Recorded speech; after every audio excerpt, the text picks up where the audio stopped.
Mayday, Mayday, I'm on stage. So sorry for all the emotions that I have today.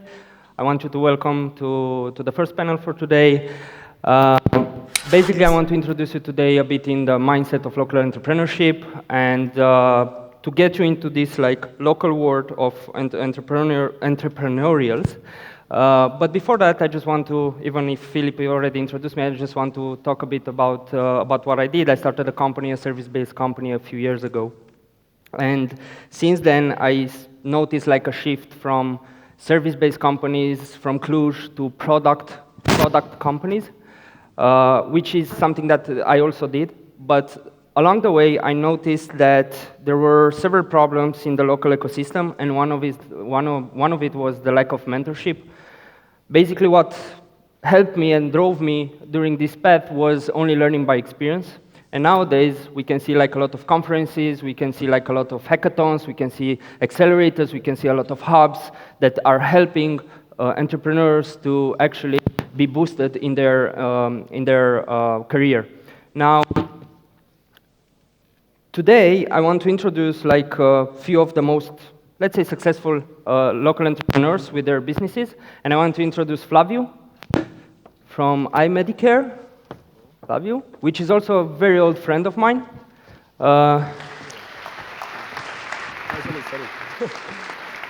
So we played tennis together. He was always beating my ass out, I think. And after 20 years, we've met each other on stage, which is kind of a nice thing. And then we have Bogdan from Onyx Beacon.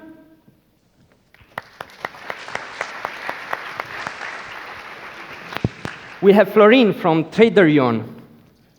And I say Yon and not George. And we have Levente from MimeChat.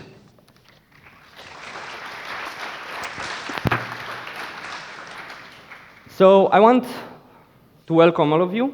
And one important thing for me is that I want you to ask a lot of questions. I have like tons of problems running my company, and it's crucially important to learn from their experience, even though I'm sure that there are like a lot of company owners in the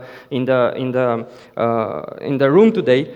But I'm also sure that all of you have like tons of problems and with no answers, or eventually not answered problems. So I would like everyone to introduce themselves, maybe a bit of light, thank you. And I would like to welcome Flaviu, and just to introduce his business. Hello, hello. I am Flaviu, co-founder of iMedicare. We are a healthcare IT startup. We help small pharmacies take all their data and make them super smart about recommending medications and insurance plans, mostly in the United States. Hello, everybody. Unfortunately, can I see you due to the light? My name is Bogdan. I'm a co-founder of a company called Onyx Beacon. This is my second startup. I had a previously failed startup before, so tons of learning that happened on that first one. So even though I failed that one, I got the courage, let's say, to move further. And right now, what we're doing with our business is we have, let's say, a technology developed for iBeacons, which allows you to interact with customers via contextualized messages. And then we have customers in more than 70, 80 countries by now. Hi guys, I'm Florin, the co-founder of Traderion. We are a talent management company. We combine an advanced trading simulator with artificial intelligence to help the big banks recruit better traders and then further develop their skills. Hello, I am Levente from Halcyon Mobile, which is a mobile development company, which does work mostly for startups, but also does we build also our own products. And the latest of these products is MimeChat, which we just launched last week. And we're hoping to make it like one of the dominant chat apps in the world. Thank you. So I can see that all of you actually have a successful business already, but what is important for the local entrepreneurs is to actually learn from your initial period, and this is why I would like you to describe a bit what were your biggest challenges and how did you overcome the challenges in the initial period of business. Honestly, I'm gonna say everything is a challenge, and nothing's not a challenge, really. And I'm also, I want to clarify, I have more respect for the actual local entrepreneurs that started here and built their company here. I was fortunate enough to originally start in the United States. So I actually want to defer to someone who actually did start it locally and has that experience. So we do hardware and software, and there are challenges. For example, we have a production facility in Shenzhen. Let's say that's a challenge. It's a challenge of coming up, let's say, with the right suppliers. It's a challenge of finding the right team. That's not very easy, let's say, to find the right team in Cluj. We know there's a lot of opportunities for talented people. It's a challenge to make a culture in the company. You want to make a culture where the customer is the most important one. The customer is the one who's paying you the bills. Without the customer, you don't exist. So at the beginning, because let's say people come from different backgrounds and not necessarily customer interfacing, it's a challenge for them to understand exactly what's the customer perspective, and it's a challenge for you to try to create that culture. It's also a challenge on, for example, being a small startup and always trying to think big. It's a challenge when you want to, let's say, speak with the most important people who are out there, but you need to overcome it.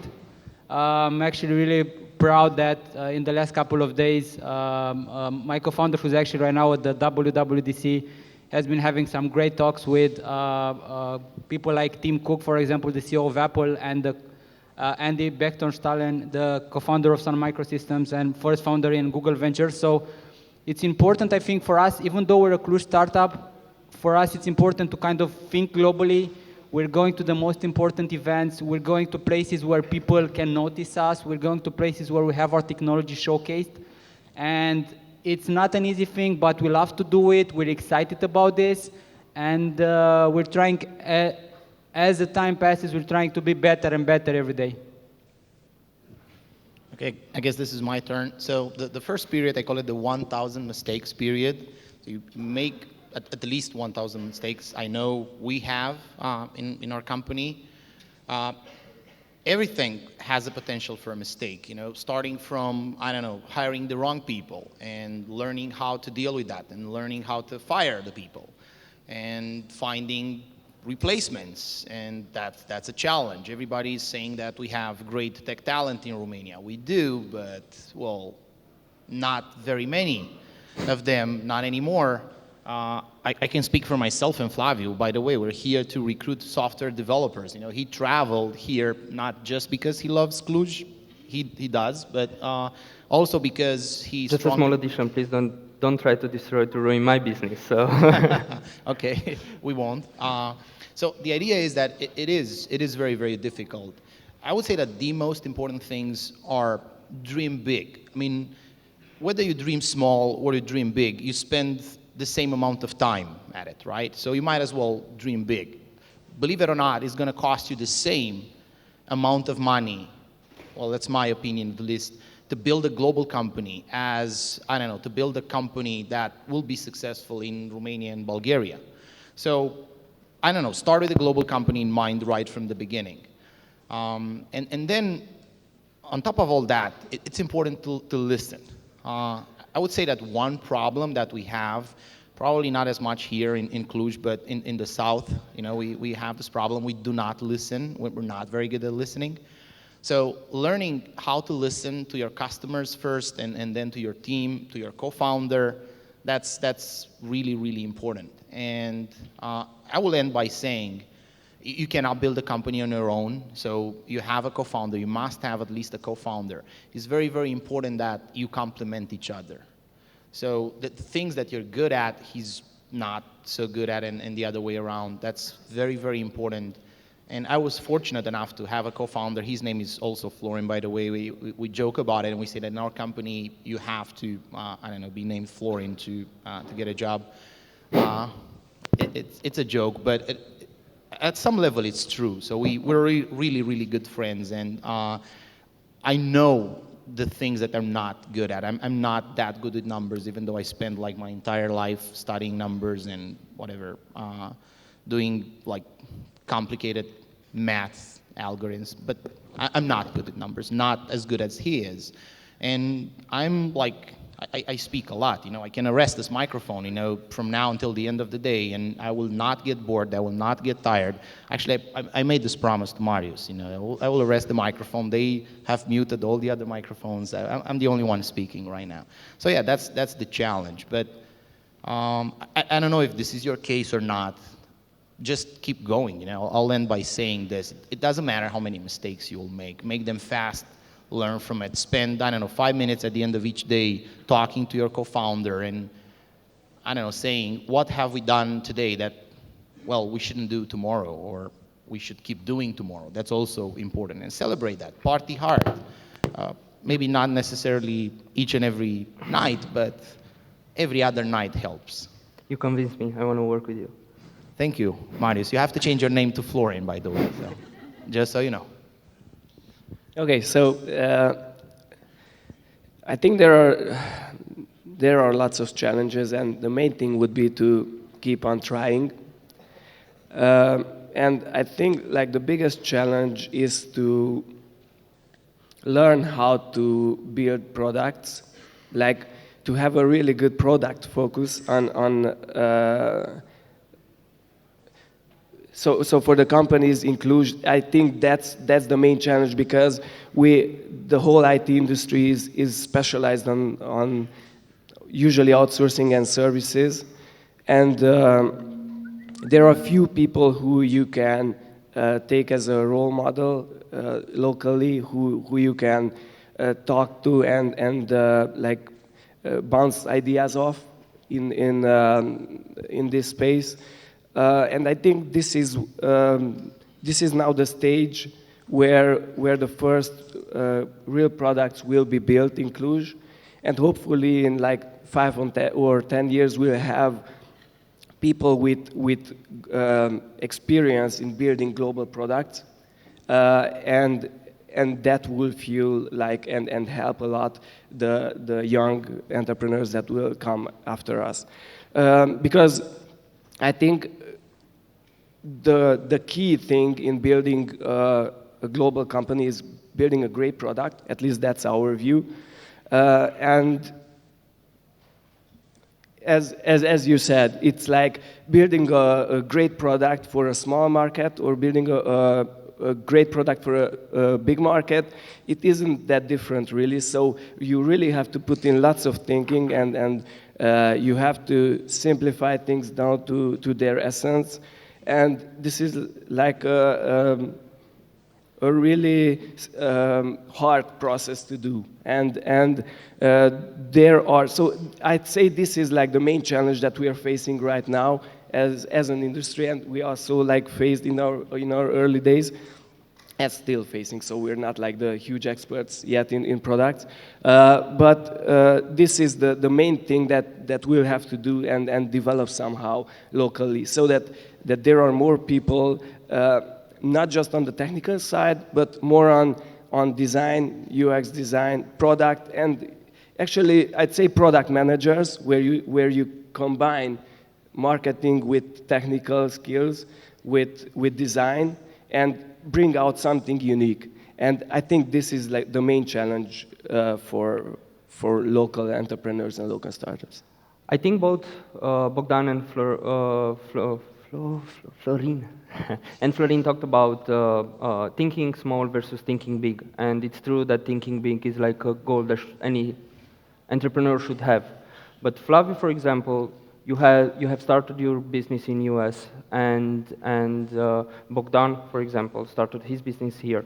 What do you think are like the golden rules in defining, your vision in thinking and think big? From both ends. On one hand, from your side of the story, like starting a business in the US, and also the other side.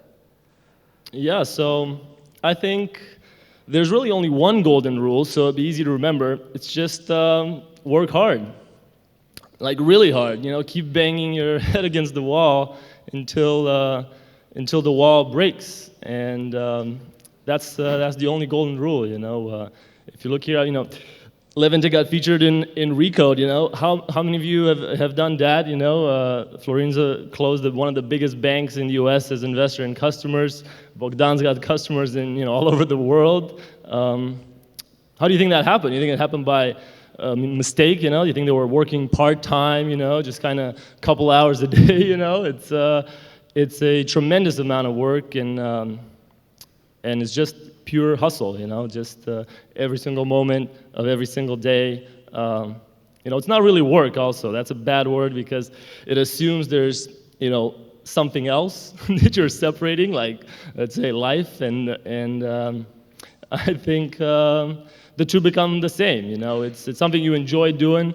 It's not work, and it's every moment of every day, that's what you're thinking about, how to do it better, how to hustle more. So I have a comment, you know, because you mispronounced my name, so I really hate you. I apologize for that. I really hate this golden rule, the 7 habits of successful people, because the word gold makes you think that they're somehow like really valuable, which they're not. They're like very trivial. So what he's saying is, get up every morning, spend 18 hours at least, you know, working, I don't know, banging your head to the wall or whatever. That's not a golden rule. That's something you live by. I mean, if you really love what you're doing and you wake up every morning, you look in the mirror and say, well, that's what I want to do for the next 20 hours. I don't need to sleep, to eat that much. Then you do it. There's nothing golden about it, you know, or let's use platinum. It's more valuable than gold, I think. So there is no golden rule. There isn't, right? So stop searching for those. You have to keep working and don't give up. So talking about local versus global, it's a cultural thing, I guess. You know, we have this tendency of giving up sooner than other people. Don't give up, because sometimes when you do, without realizing it, you're like, I don't know, 5 days away from something great happening to you. So let's get back a bit. Let's get back a bit to the local environment, and I would like to ask at least Bogdan, what do you think that the local environment is actually missing that might help entrepreneurs in succeeding with their business? And from my experience, I think people expect, at least coming from services area, they expect to have success very fast. Let's say the mindset of what Flaviu was mentioning earlier of being able to do hard things every day, and not only in the days when you actually feel okay, but you're going to have also a lot of tough days. You're going to have days where the customers are going to tell you it's not working as they expected. You're going to have maybe customers sending your product back. You're going to have customers who will complain maybe on social media about your product. That's not good things. You always need to work and do more things on this. And one of the things that I think people expect that once they start something, this, let's say the so-called success, which of course is different for each and every one of us, is going to come very fast. That's not going to happen. I did my first startup. We got funded by an accelerator. We started to get some good traction. Then we realized that there's not enough market, so we had to close down. That's when you actually hit rock bottom. You actually need to close something. You need to tell the people that you're working with, from tomorrow there's no money left, and there's no job actually for you here. That's a tough job for you to have. And then you need to pick yourself up, and then start thinking if entrepreneurship is actually something that's actually important for you, if you actually want to do it again. For me, for example, it was. I'm not saying it's simple. It's very hard every day. It's a lot of things that are happening, and I think we would need to acknowledge this more when we want to go into the path of entrepreneurship. This is, I would say, the top thing I see it's lacking. It's not about the talent. That is definitely there. Maybe, of course, there are some things also that were mentioned. Let's say not that many people who are very good in sales and marketing who can think about how to approach a global market here from Cluj. But that's normal because not many companies have done it before from Cluj, right? There are only a couple companies who manage to make a product and then sell it globally from Cluj. So you need to learn from those people. You need to learn from from the people who actually managed to do some things, start speaking with them, get them as mentors, get them to feedback your idea. I'm sure they're gonna be, they're gonna help. They're gonna love to help you. So it's just a lot of hard work. It's a lot of things that you actually need to do. And of course, you're also gonna do things that you don't necessarily like. I'm But you will sorry, need- Bogdan, for interrupting you, but we are running out of time, and I just want to make sure that we have a clear message over what means a successful business and what actually it's a good definition of success. And I would like each one of you just to say in a couple of words very quickly, because I also want like a short session of Q&A afterwards. What does success means for you? And I would like to start with Flaviu. Levente didn't get a chance to speak. I feel like he should start. It's okay. I refuse. Okay, Please. then I'll start. No, Florin either. You have Please, to buy me Levente, beer it's his afterwards, turn. right? Okay, I'll take this. Okay, so I think what is really so a bit like saying the whole thing in another way again is about that we should learn to build great things over here and build them end to end. Like come up with ideas. I was more design interested them, in and defining build them. success. What does success mean for you in a couple of words? I think success means building a product that people use and seeing their feedback. Okay, thank you.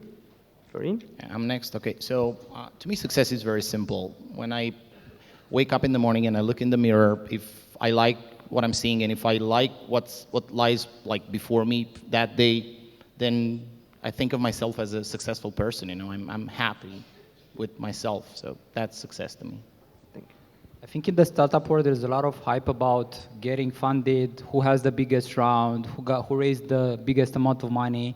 For me, it's not about that. For me, success means having a sustainable business which is capable of managing itself without actually me being there. All right. I mean, I agree with all of that, and I don't know. I guess I haven't achieved success. I don't think so. It's hard to say what that's like. Don't think we're anywhere close. And it's kind of like if you know Gary Vaynerchuk. He's a famous investor and entrepreneur, and he was asked, you know, what his goal is. You know, he's already super rich and super impactful. Wrote a few books, and he keeps saying he wants to buy the Mets, a sports team in New York. And somebody asked, well, what's going to happen when you do get there and you actually get enough money to buy the sports team? And he said, that's going to be the worst day of my life. You know, this whole premise is that he doesn't want to actually get there. The whole point is the journey, the challenge of trying to get there. And I think it's a moving goalpost. So I don't know that you ever actually get there. It's just the process of getting there that's most enjoyable. Thank you very much. We do have 5 minutes left, which I would like to have like a short Q&A. If you have any questions for any of them, now it's the moment to get the answers. Anyone? Anyone? Wow, some light. Can we have some mic there, please? Hello, here. Okay. Thank you. I understand that you all build successful startups. I'm sure the audience is really curious here. There. Can you hear me? Okay. Can we have some light there, please? My name is Adrian. I'm sure the audience is really curious how you define successful business, not how you define your success. And I'm really curious what your current revenue as the companies, each of you, and if you are selling a real product, or you just define success as a playground, somewhere where you can work 18 hours a day, all day, until you smash your head on the wall. Thank you. That's a good point, because we gave general answers, and I just want to echo, success is definitely customers, paying customers, and that's what's going to keep the business going. That is business success, is more paying customers, more happy customers that keep paying the bills. So. Yes, so we have, I don't know, I can speak for myself. We have revenue, of course. As I mentioned earlier, customers in more than 80 countries. We have 120K by now. We're on a stage where we have the pipeline of a couple millions of dollars. So It's a product, it's been used globally. Yeah, that's I think what I would say here. So, to your point, yeah, we're also having like revenue in Romania and now in US, selling to both big banks, like Flaviu said, the big bad wolves, and in universities as well. But to me, honestly, that's not the most important thing, and that's not necessarily what being successful means, because that probably leads to another round of investing, and then to an exit, and then, well, to the worst day of one's life, right? When you have to start all over. It's about a way of living. You know, I like doing this. I like waking up in the morning and, I don't know, traveling to Cluj to be with you here, even if I don't like Marius that much, but I like the rest of you a lot. So to me, that's having fun, you know, at the office, you know, having fun while building a great product and selling it to Wells Fargo or to, I don't know, pharmacies all across the United States. That's good. But if you do that and you're not having fun doing it, then how can you call that a success? So I'm not considering MimeChat, which we just launched 1 week ago, a huge success yet. So yeah, we don't have revenue, or we have some, but that's not really the case. But I think it shouldn't be a playground. Yeah, that's it. That's an interesting thing, because you could say that some of this startup thinking, startup communities are in some ways are a bit more hyped than they should be, and maybe there are few startups who are building like really meaningful and deep things, and it might look like it's a playground, but after all, what you're looking for is to build something that people want, and if you manage to do that, you can monetize it later as well. So it all depends on how you look at things. It shouldn't be a playground. The ultimate goal should be to build like a long-lasting company. That should be probably like the best goal you can set out for a startup.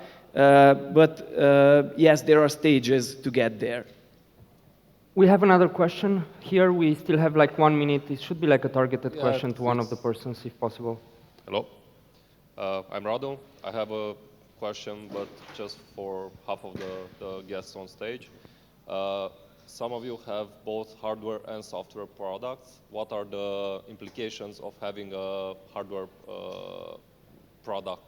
I'm talking about all the hassle with certifications, I know, contacts in Shanghai or wherever you're building products. So I'm curious. I think most of the people here should also investigate a topic like this when they want to go big, when they when they want to go global.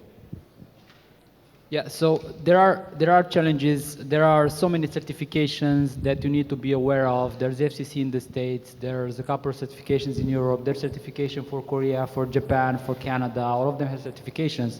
If you want to be a global company, you need to have them, right? So you need to have a company who's going to manage that thing for you.